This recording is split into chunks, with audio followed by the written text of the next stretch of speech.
Hey guys, it's Minister Q. Pray you guys are blessed.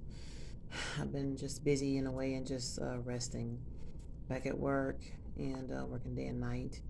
And just want to pass this word that I heard God say. I've been hearing in my head sacrifice, sacrifice, sacrifice. And God was saying to me, He said that, many don't know what it means to sacrifice, to have sacrifice. And God was explaining to me, that sacrifice is going without and, what you can do without. And because God is saying in the Word of God, present your bodies as a living sacrifice, holding and pleasing unto Him. He's really saying, when people go, what do you mean present my body as a living sacrifice? When you hear someone said, I had to sacrifice this, or, when Beyonce's mom grew up and she goes, we've sacrificed a lot of things, for Beyonce to be where she's at. There's a lot of things that they went without.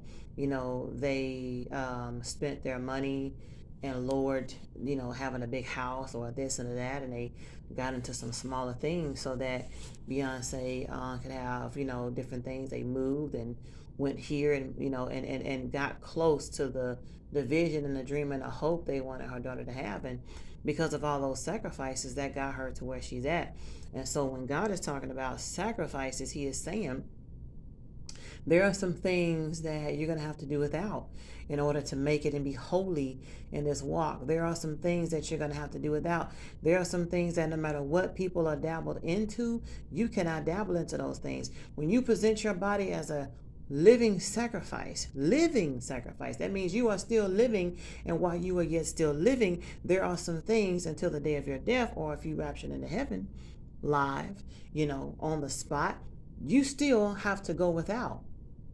And it means going without everything that God has asked you not to go with, meaning you got to go without everything that's unholy and unclean. And God is saying, even though it's a process, God is saying, even though there are levels to this and things going on, you still got to reach a certain criteria at every checkpoint, every time, every place, month, year. Whenever God is calling you to go higher, whenever He's calling you to go into a better place, you will change, you will evolve. Your process may be slow. Some others are faster than others. And a lot of people judge people when they're in their process. Sometimes you won't even know where you're at in your process, and that's totally fine. That's okay. Continue to seek God, continue to pray and fast, continue to do what God is asking you to do as if He was here like a tangible human being.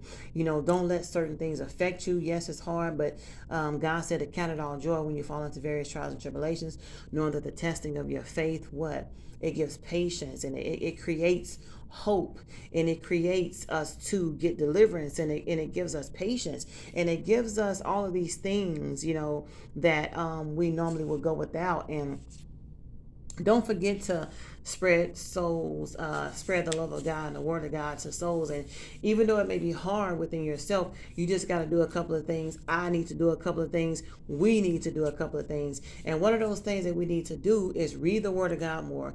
Those things that we need to do is fast and pray more, and to show the love of God, because God is soon to come. A lot of people thinking that God is going to tarry, that they're playing around. All I can say is look around in the world. You got your Pharisee Christians judging people, and you got a lot of things going on in the world. And the true men and women of God are waking up. He who have ears, let them hear what the Spirit of the Lord is saying to the churches. He who has an ear, let them hear what the Spirit of the Lord is saying to the churches.